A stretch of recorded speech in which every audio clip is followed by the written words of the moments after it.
Three, two. All right. Welcome, welcome, rock movers. Today, you guys get to learn about someone that is near and dear to my heart. She has been a part of my coaching journey from the very beginning, one of the people that inspired me to want to do this. And her name is Valerie Hayes. This amazing, daring rock mover has always been a rock mover. From a very young age, she learned that if she wanted something to happen, she had to figure it out for herself. She put herself through college, pursued a career in corporate America, and then successfully ran a business for 18 years as a leading pageant interview coach, which is how we met Valerie. But when COVID hit, the pageant industry has crashed because we can't have these in-person pageants and contests anymore. And so her business went under and was challenged. She needed to pivot, but her first idea was a complete flop. We've all been there. We all understand that. But this rock mover was determined to succeed, so she decided to pivot her pivot. 2020 is the year for the pivot. Now she runs a successful job search consulting business, helping people get the job they want so they can change their life. Valerie is living proof that you can find success by moving rocks and then polishing them until they shine. And I love that you use my rock moving. It's a great tagline or theme or motto. I just love it. I was immediately drawn to it. When I first started listening to your podcast, it's just a great way of describing what it is we're all trying to do to achieve success, really. Thank you. It really has just been the synopsis of my life is moving rocks. And I know some of the things that you've mentioned that we've talked about, yours as well. So welcome, welcome, welcome, my dear sweet friend Valerie Hayes to the Rock Moving Podcast. Thank you, Karen. It's an honor to be invited. You are such a wonderful person making such an impact in so many people's lives, both through your coaching programs and through the podcast. And I was really honestly just thrilled to be invited. Wow, thank you. It is my honor because, as I mentioned in the introduction, I have looked up to you for so many years. You were instrumental in my daughter Stephanie's success in her pageant world and the competition, and you made some amazing introductions to people that also contributed to her success. And you just were always this voice of reason, this calm in the storm, and had a way with words that helped us understand things in a new light. And tremendously impacted Stephanie's success and her confidence and who she is today as a mom, as a woman, as a business owner. So first off, I want to publicly thank you for that impact that you had on her. And thank you for those very kind words. It's very kind. And of course, Stephanie was fabulous to work with. I enjoyed every moment. And you were a great pageant mom to work with too. Thank you. And let's be honest, Stephanie was not always great to work with. She was very bullheaded and very stubborn, which is. But those are always the most talented. I'm sure you know already from coaching, your most challenging coaching clients are also your most talented and have the greatest potential. So the payoff is really wonderful when it happens. I think they are the ones that don't give up when the rest of things go hard. And yes. Don't go the way that you think they will. But it did take a bit for you to get through to her in changing her mentality. So that's why I was saying she wasn't always wonderful, but she is an amazing, wonderful human and mom and learned so much from you. And I'm so proud of her. She had tremendous success and very, very proud of her for working so hard. But that isn't why we're here. We're here to talk about all the things that you're doing now.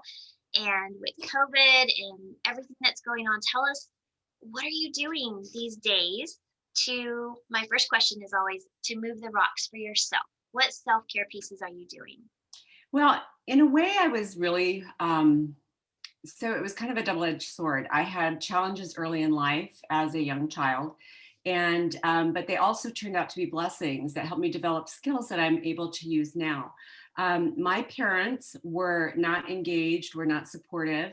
I think that you could say that they were good people individually, but they were in a marriage that was very stressful, and both of them felt very trapped in the marriage.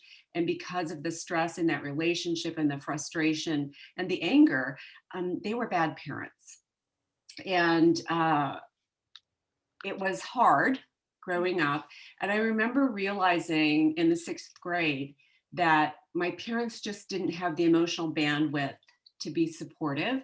They were all doing all the, physical things, providing food, shelter, clothing, getting us to and from school. But that's sort of where it ended. They just didn't. They just weren't able to invest emotionally because they were completely spent themselves.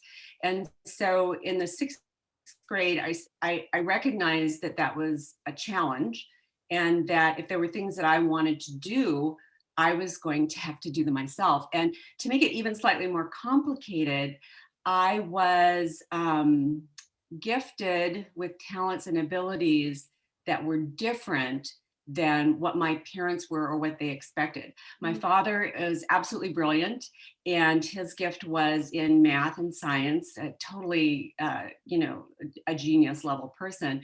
And their first child, my older sister, was also extremely intelligent and gifted in math and science. And so they sort of expected that their second child might be too, and no, that was me. Here I am. And I was much more interested in social things, in friends, in activities. I was in all kinds of activities in high school. I knew everybody knew me. I interacted with all kinds of different groups.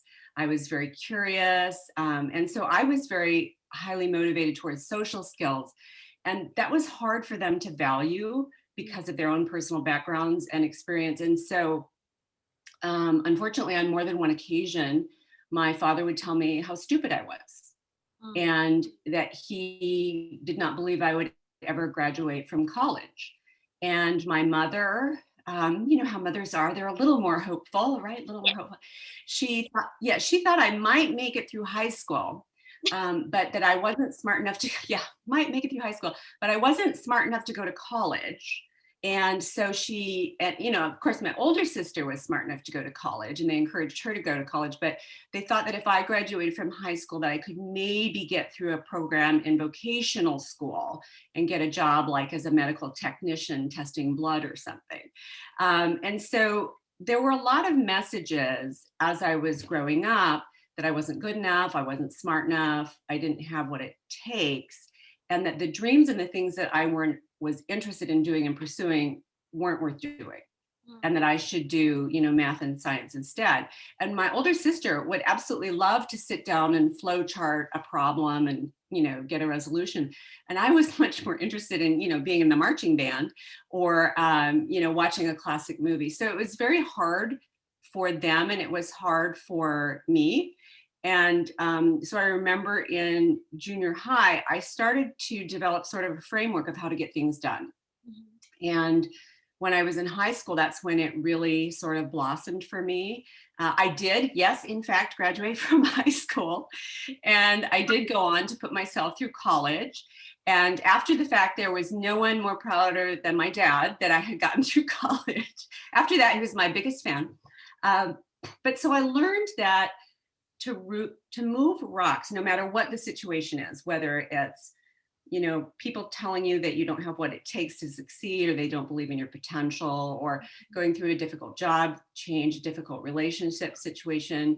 My husband and I have been married for 36 years. Certainly we've had ups and downs, in just regular life stuff. And I think you need to have a framework in place that you sort of rely on, and that is kind of your go-to framework for living. Because otherwise, I think it's very easy to get pulled in different directions. And, one person says, do this thing, one person says, do that thing. There's a lot of people out there with advice. And I think it's great to listen to the advice, but you have to develop your own framework. Yeah. So over time, I sort of came up with what I very loosely call my 6 success life hacks. And Wow. these are the things that I always make sure I'm doing. No matter what's going on, no matter what challenge I'm facing, I'm always doing these things. And although they might not sound like self care, they really are self care because these are tools and processes and systems that I rely on to help me get to where I want to be, right? There's a difference between where I want to be or you want to be and where other people want you to be, right? Absolutely. And so you have to be genuine and authentic to yourself. And so the first one of those, like my first life hack, is to create a strong vision. If you don't know where you're going, you're never going to get there. There's that Absolutely. story about that reporter who went to do an interview with Will Smith, the famous actor, Mhm. and walked into the living room, and there was a wall with post-it notes all over the wall. You might have heard this story. And it was just covered with post-it notes. And the reporter asked what those were. And Will Smith said those were the different scenes for a movie that he was in the process of writing and producing. And the reporter was just overwhelmed with the number of post-it notes. And he goes, how do you even know where to start? There's so many things up here. How do you know where to start? And Will Smith said, you always start with the last scene. You put the post-it note up that describes the last scene, the ending that you're trying to create, and then you reverse engineer everything. How do I get to this spot? And so you need to have a strong vision. Every year I have a vision board or a dream board. I Mhm. put them up in my room. I also have one in my bathroom so I can look at it when I'm getting dressed. And I just find it really, really helpful to have Yes. a visual representation of what I'm doing.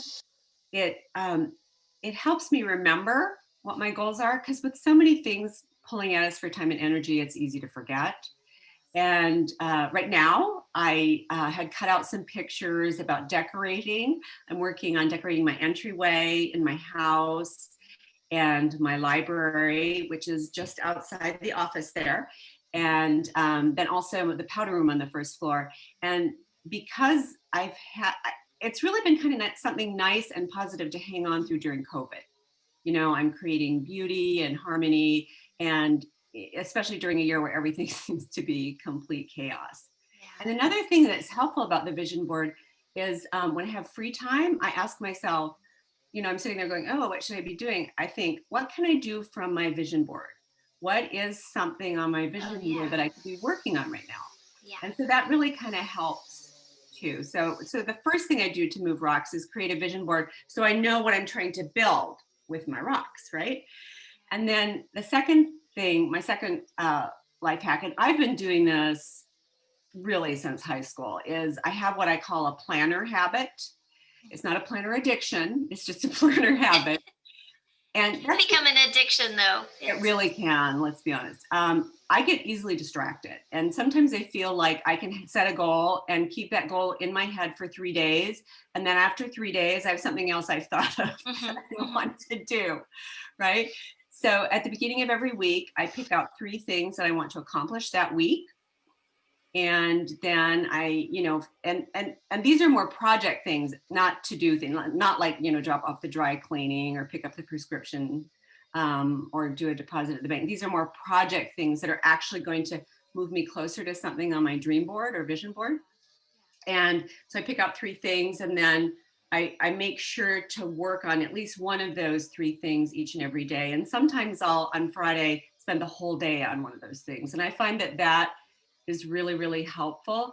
I also, as part of my planner habit, plan the next day every night. Now, usually, I know that people say, oh, you should take your planner, your paper planner to bed. And okay, girl, by the time I'm going to bed, I'm freaking exhausted. And I just don't have the energy. Like, okay, now I have to plan tomorrow.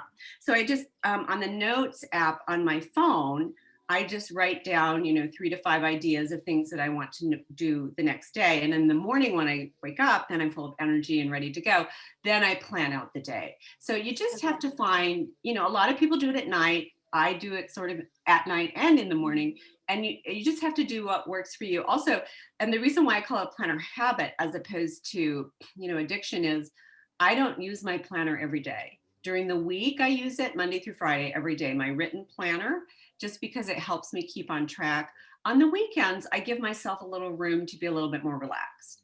I have ideas of things that I want to get done, but I give myself some breathing room to make sure I'm having fun too, because, and I'm sure we've all done this, we can work ourselves to death, Yes. and you're creating success for other people and you're making meaningful contributions, but you're not experiencing joy or happiness in your own life.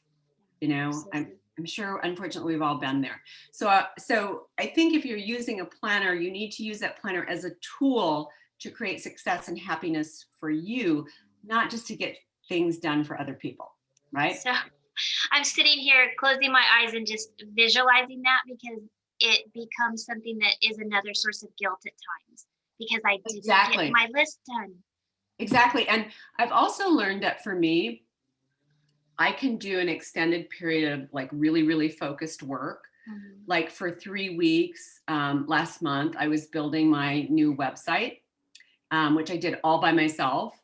And it was really, really focused because I sort of didn't know what I was doing. Sort of knew what I was doing, but I was learning a lot of new skills and Right. things, how to make it all work, right? So I was really, really focused on that. And then when it was done, I needed a week of not being really, really focused, Mhm. right? I needed to give myself, okay, now I need some breathing room. Now I need some space. And so you need to learn what works for you, because what works for someone else is not going to be what works for you.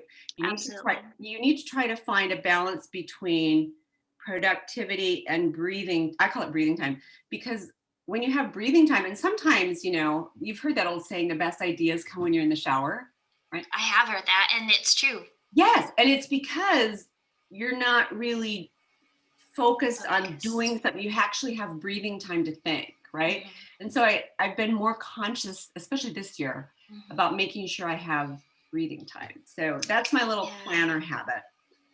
And then the I love last that. couple of years, Karen, I've been really, really focused on managing what I call the three success essentials. Mhm. And for me, those are time, money, and energy.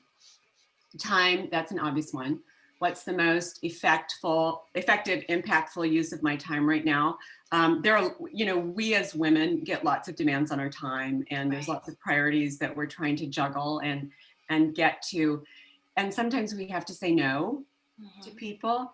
And sometimes we have to allow ourselves breathing time, right? Because I've learned that if I burn out, I will not be effective, and in my coaching business, I want to do the very best I can for every client I'm helping with their job search, whether I'm working on their resume or their cover letter, or what's our strategy, where are we Yeah. looking for jobs, what's the LinkedIn profile look like. I want to do my very, very best.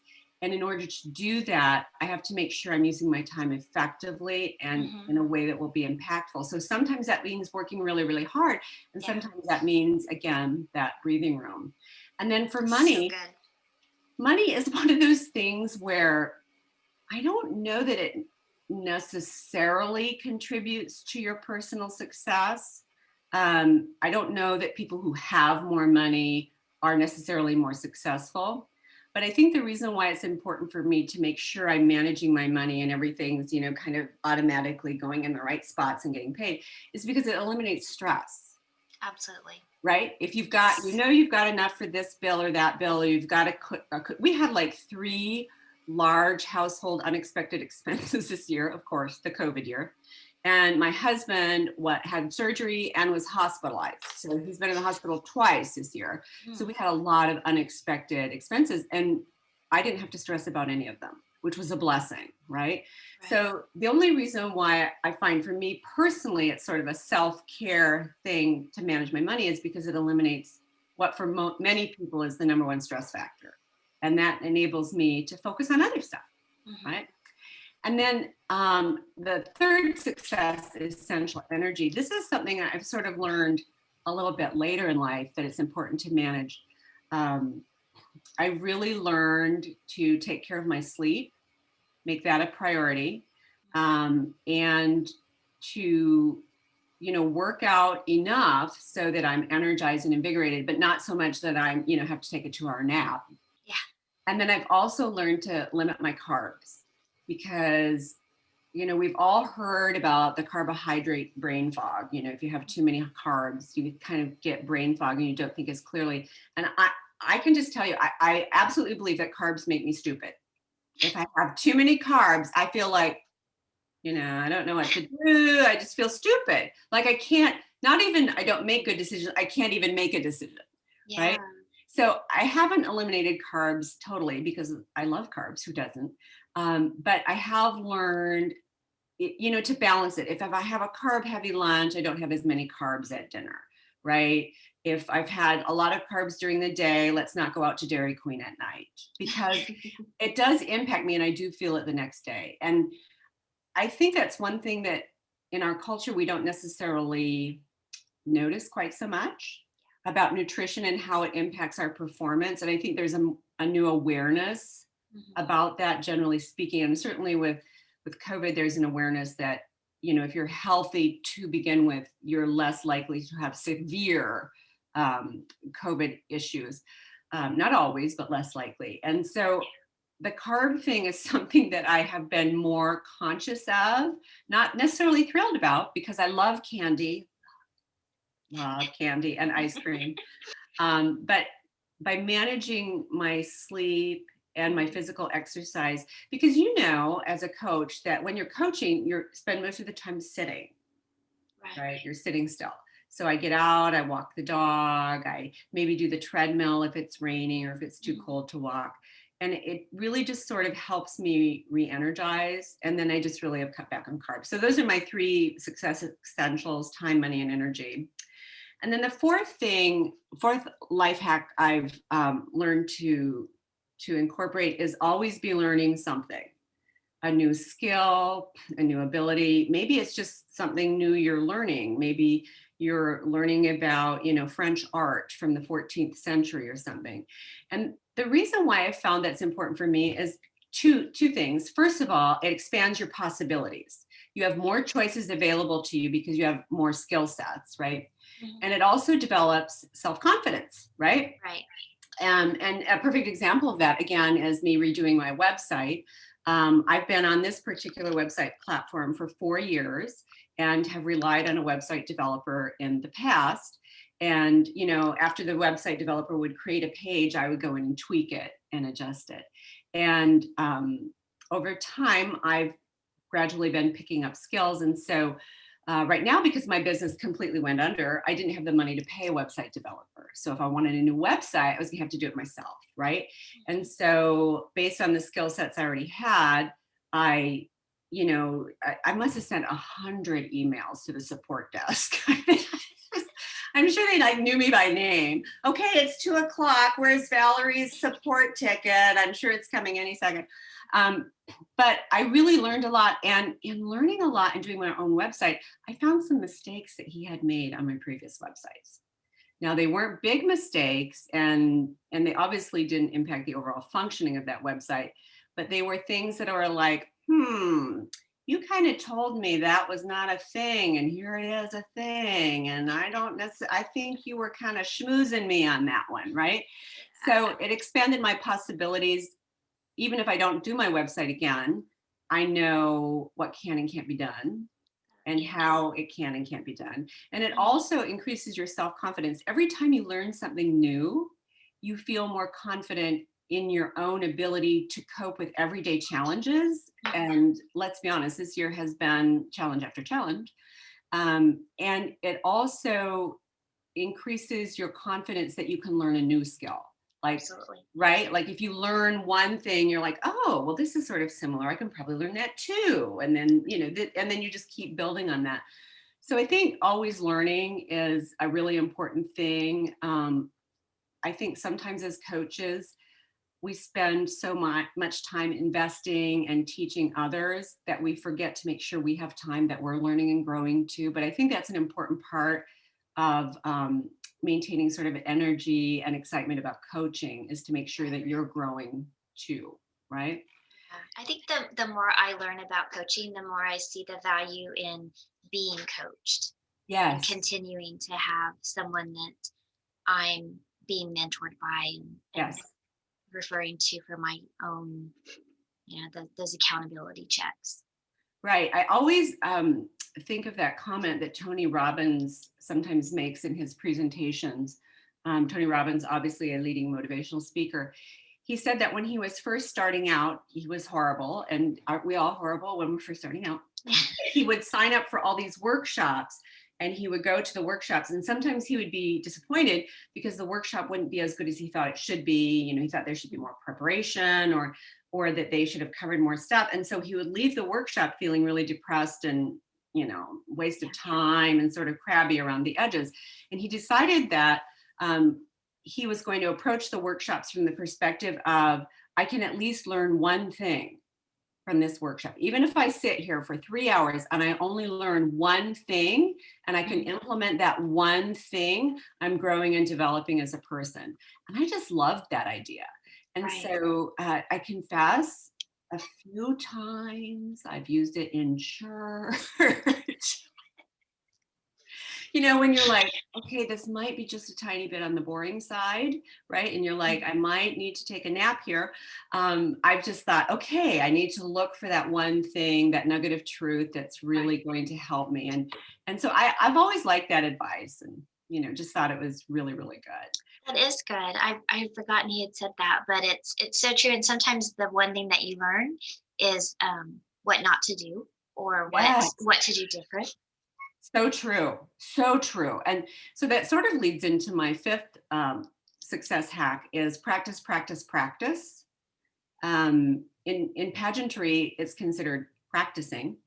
In the outside world, the real world, it's considered working hard or going the extra mile.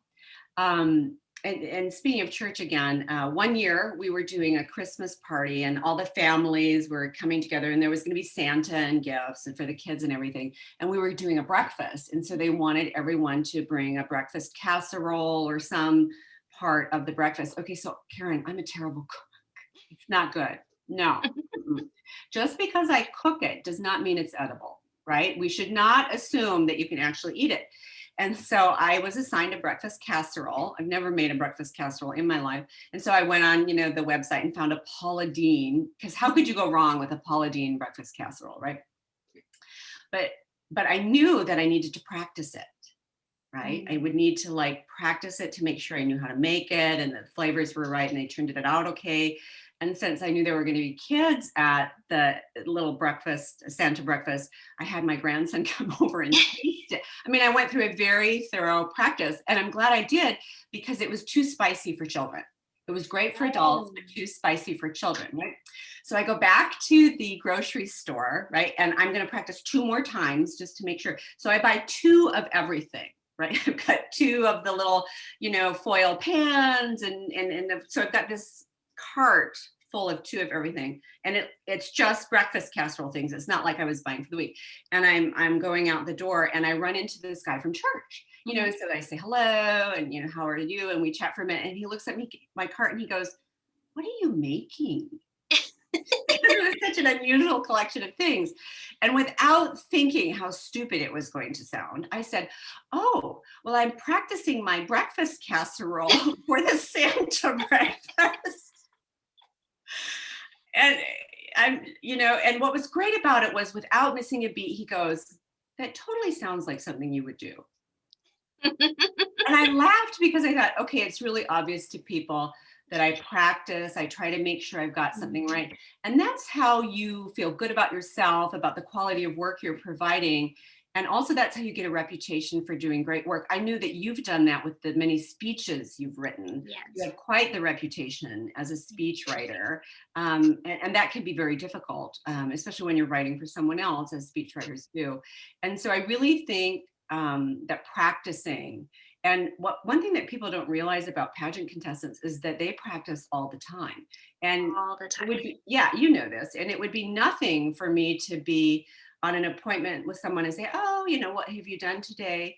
Well, I practiced walking in my heels for an hour, and then I practiced my hair and makeup, and later on, I'm going to practice my modeling.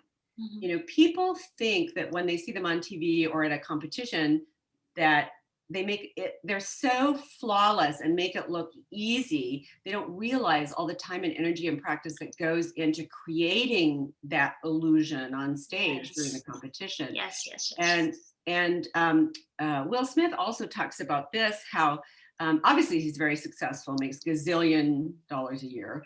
And he talks about that he does not think of himself as a particularly talented person. He thinks of himself as fairly average, which I would disagree with, but it's important what he thinks.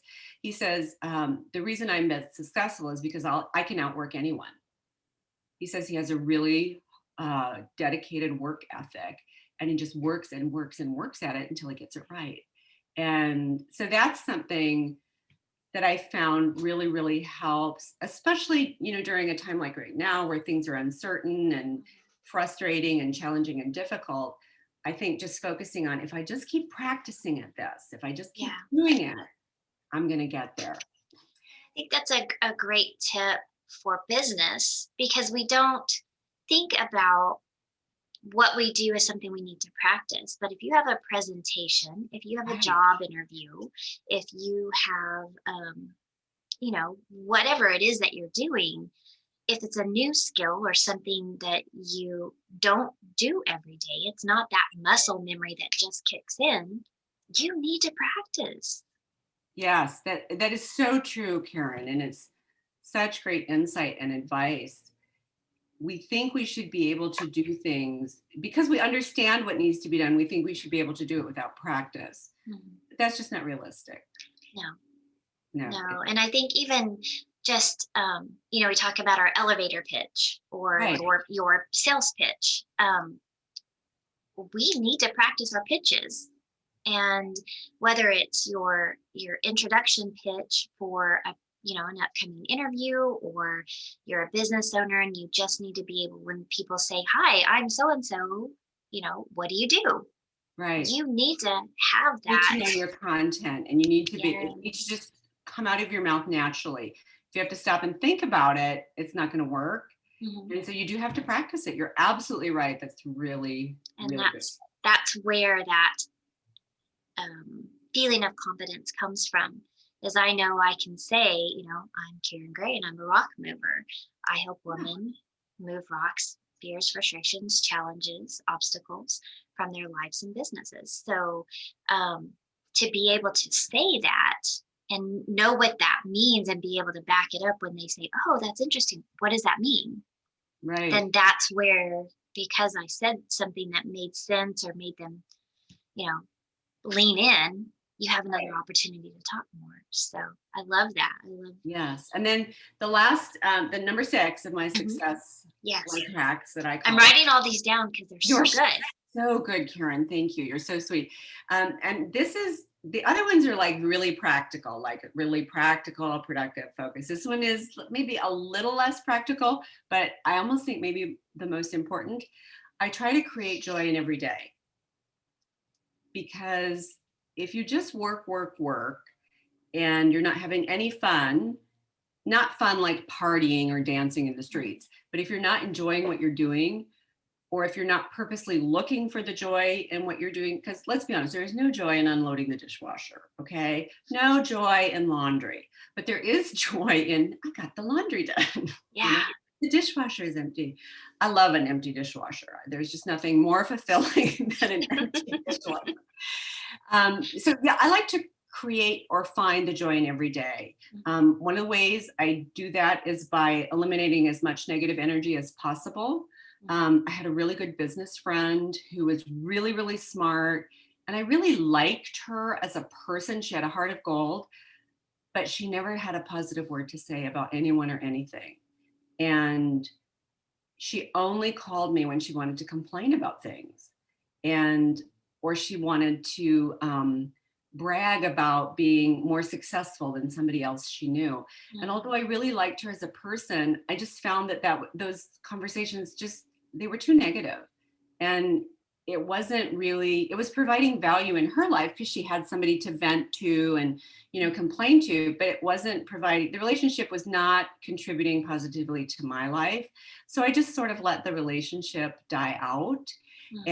And about a year later, interestingly enough, I was contacted by a mutual friend who said that she had had to do the same thing with her because she was just so negative. So I think it's okay to have people that you know, that Mhm. you like and respect as people, and that you wish the best for.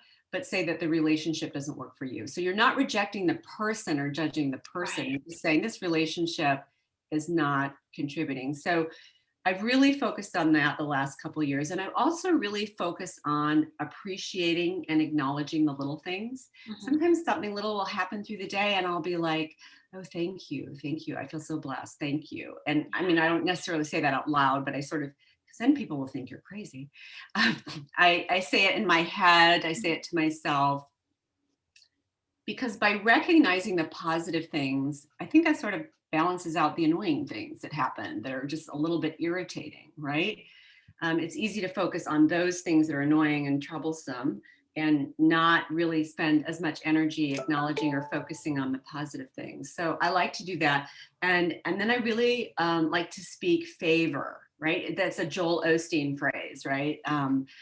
For those of you who don't know, Joel Osteen is the pastor of a mega church here in Houston, and he's world known worldwide for being a motivational speaker and inspirational speaker. And he talks about speaking favor into your life. So when my husband and I are up against something really, really difficult, like this past summer, right in the middle of COVID, where everyone was completely locked down, no one was manufacturing everything, our washing machine went out. I couldn't get a new washing machine to save my life, right? You Wow. just couldn't get them. And we just kept speaking favor. Our new washing machine is coming every day, any day. Our new washing machine is almost here. I was hand washing things. It was just ridiculous. Wow. And they did pull some strings, and I did get a washing machine like 5 weeks earlier than it was originally estimated. But I just find that by speaking faith, I mean, I don't know if that really actually helped getting the washing machine, but it sure made me feel better during the process. Yes, and sometimes that's a bigger hurdle and a bigger accomplishment. Yes, Absolutely.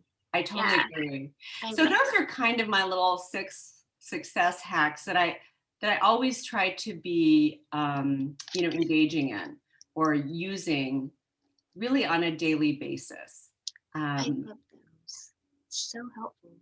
I'm one of those people that is really good at what I call inch work. I've always really admired those people who can turn on a dime and just do a massive amount of change or produce a massive amount of work in a short period of time. I am so not that person. It's just not my energy level. Mhm. It's just not my gift. But I'm really good at inch work where you just keep moving forward little bit. And so by doing things on a daily basis, I find that really helps me stay on track and be successful. And so I no longer, expect myself to operate in this other way. I'm just comfortable with this is what works for me and this is what creates success for me.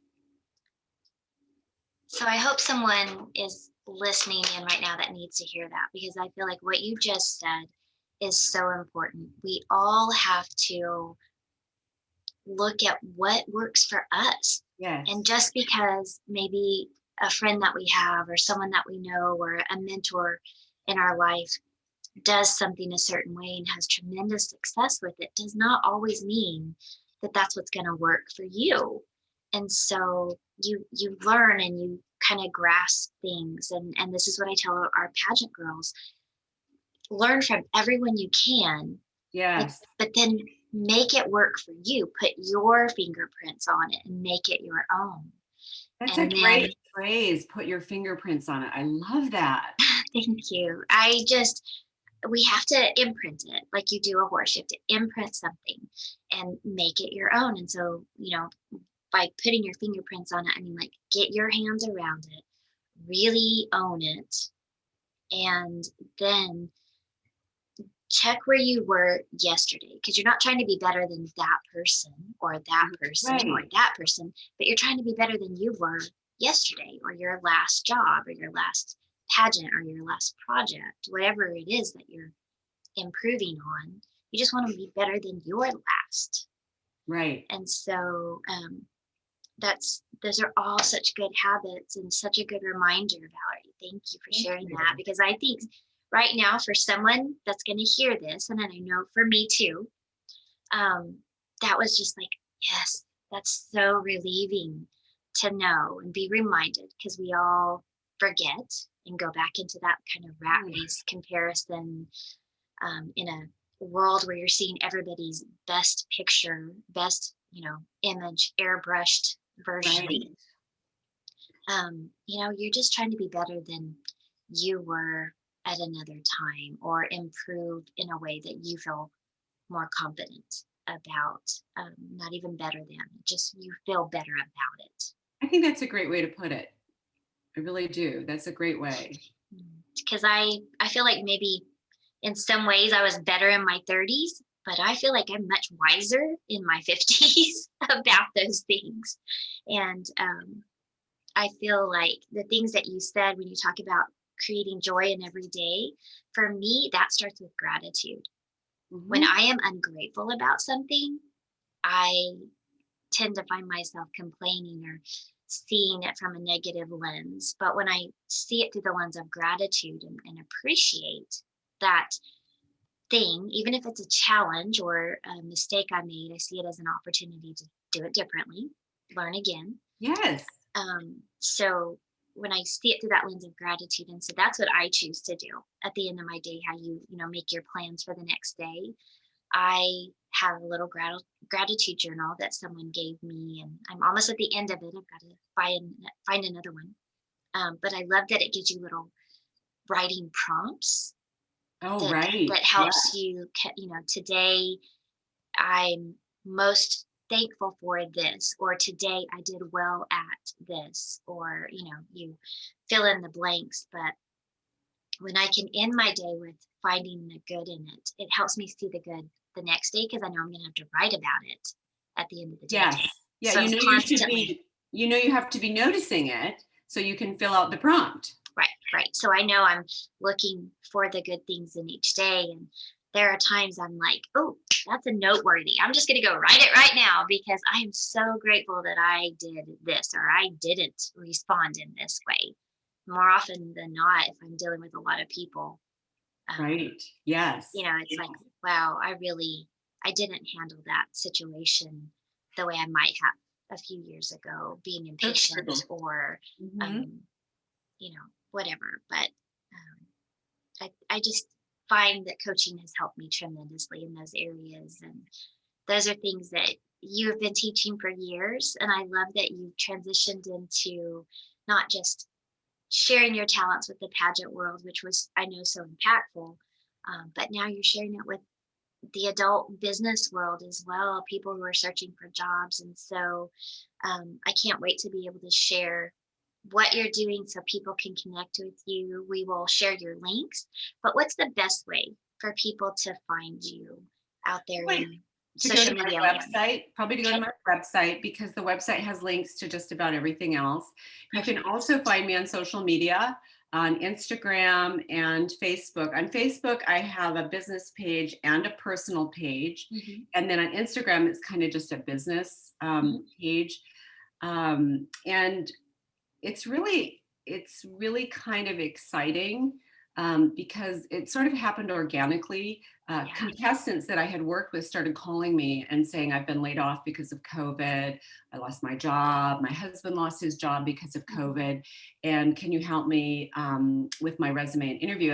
And they knew that I would be helpful, not only because of my pageant coaching experience, but because I had been in human resources for almost 20 years before I did pageant coaching. So I worked at 3 different Fortune 500 companies hiring people. I've hired everything from security guards to patent attorneys and a speechwriter for the CEO. So I've seen all kinds of resumes and sat in on thousands of interviews. And there's nothing more meaningful to me as a coach than to help someone get to where they're trying to be, especially people who have lost their jobs or have a family member who's lost their job. I'm currently working with a woman who lost her job in August in the hospitality industry, which is very challenging to find a job. And she had a second interview and she called me to help her with her second interview because she really was hoping to get the job and get hired quickly enough so that she could get a couple paychecks before Christmas to put some gifts under the tree. And there's not much more impactful than that. No, you could hear the heartbreak of the fact that she maybe was going to be facing a Christmas with not really a lot of celebration. And and so helping people move their own rocks. Mhm. And even if they didn't necessarily put it in their own way, obviously that's not, she was not let go because she wasn't a good employee or she had performance Right, issues. She was let go because the business, right. almost went under. And now the job that she did get a job offer, so we're super excited about that. Yay! Yay! Yes, and she will get 2 paychecks before Christmas. And the job that she has now is even better than the job she had before. It's a bigger company. There's more career progression. So it's really, really wonderful to help other people move their Yes. own rocks. Um, you can't necessarily move rocks for them, but if you teach them the skills it takes and the abilities they need to move this rock, then next week, next month, or next year, they're going to be able to move another rock. Yes, and that's where the power and the beauty comes from, is empowering them to Yeah. move their own rocks. And I know you are so, so good at that. Well, So thank you. I appreciate that. obviously you helped her, you've helped us, and I just want my rock movers to know that you're available and can help them as well. So we'll definitely put all the links in, and I want whoever needs some extra rock moving business skills and interview skills and resume help to be able to tap into your amazing talent. So thank you for sharing that with us and with my community. I appreciate you so much. Well, thank you so much for having me on your podcast. You offer such a wonderful space of safety and encouragement, but also practical, real advice that it's just really nice to be here with you. Well, it is my honor and a pleasure. And I can't wait to share you and just to stay connected with you and support you in your new endeavor. And so, if anything we've said today during our call and the things that Valerie has shared has spoken to you or just ministered to your heart, please, please, please don't hesitate. Reach out to her. She is a tremendous resource and an amazing human that I'm so honored to call my friend. So thank you, Valerie Hayes. Mwah. I wish you all the best and much success, which I know will happen because that's just who you are. But thank you for sharing with our rock movers today. Thank you.